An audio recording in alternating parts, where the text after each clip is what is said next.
Assalamualaikum warahmatullahi wabarakatuh. Alhamdulillah, kita selalu panjatkan syukur kehadirat Allah Subhanahu wa taala yang sudah memberikan kesempatan kesehatan pada kita tentunya untuk bisa bersama kembali di acara kesayangan kita, Dia Paris. Dialog Pakar Islam tentunya kembali hadir bersama narasumber kita, Ustadz Dr. Muhammad Arifin Badri MA. Salawat dan salam selalu kita panjatkan juga kepada Nabi Muhammad SAW. Jadi Anda bisa tuliskan pertanyaannya di kolom komentar, ataupun Anda bisa juga tulis lewat WA atau kirimkan video Anda yang menampilkan pertanyaan Anda, dan nanti kita akan juga sampaikan dan kita juga bisa lihat di acara kita ini. Ya, sebelum kita ke Ustadz, kita simak dulu pertanyaan dari salah satu pemerhati. Assalamualaikum warahmatullahi wabarakatuh. Ustadz, saya ingin menanyakan tentang umroh dan haji yang dilaksanakan.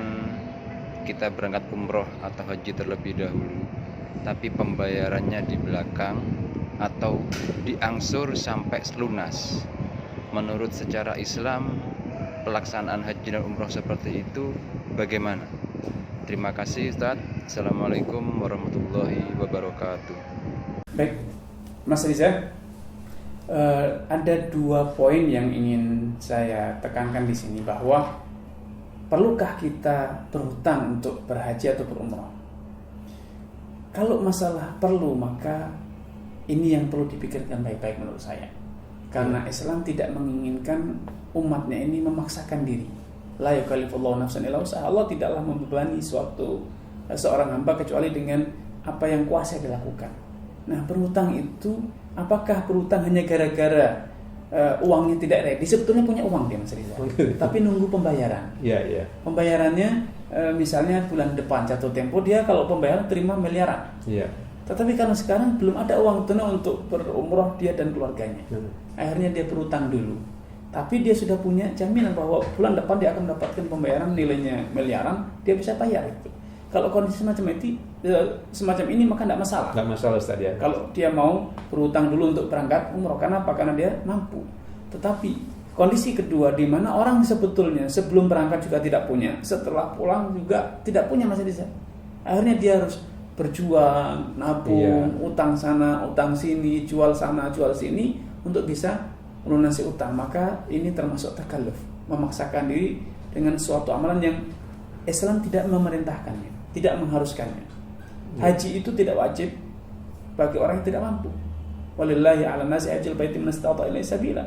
Yang Allah berikan kewajiban berhaji itu orang yang mampu. Kalau tidak mampu ya sudah tidak diwajibkan, tidak diperintahkan. Kalau sampai memaksakan diri sehingga akhirnya kita nafkah keluarga terlantar, kita akhirnya kerepotan, hutang sana hutang sini, kiri lubang tutup lubang, maka ini termasuk hal yang dibenci dalam Islam. Iya. Itu pertama.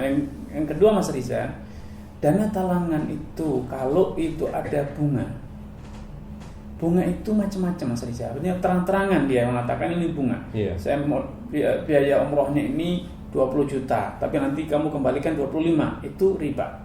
Atau dengan dalih administrasi. Administrasinya 2 juta ya. Administrasi kan paling secarek kertas tuh, Mas Riza.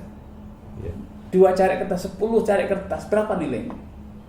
Butuh materi untuk perjanjian, berapa nilainya? 10.000 selesai semuanya, Mas Riza. Tetapi diberi komponen administrasinya 2 juta atau 3 juta, bahkan lebih. Maka ini kamuflase dari praktek riba. Atau yang menjadi masalah adalah pihak provider tersebut, biasanya melakukan provider ya, sebetulnya dia bukan provider yang capable, sudah mendapatkan izin untuk pemberangkatan haji dan umroh, dia punya pengalaman, dia sudah punya connecting dengan maktab di Saudi sana sehingga dia bisa sewa kamar, dia bisa koneksi dengan maskapai sehingga dia bisa beli tiketing dan lain sebagainya, dia bisa menguruskan visa.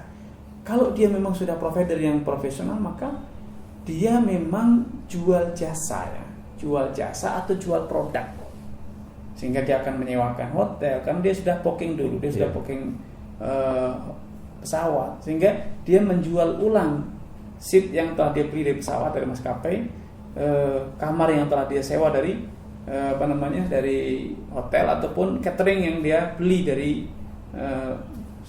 catering di sana ya.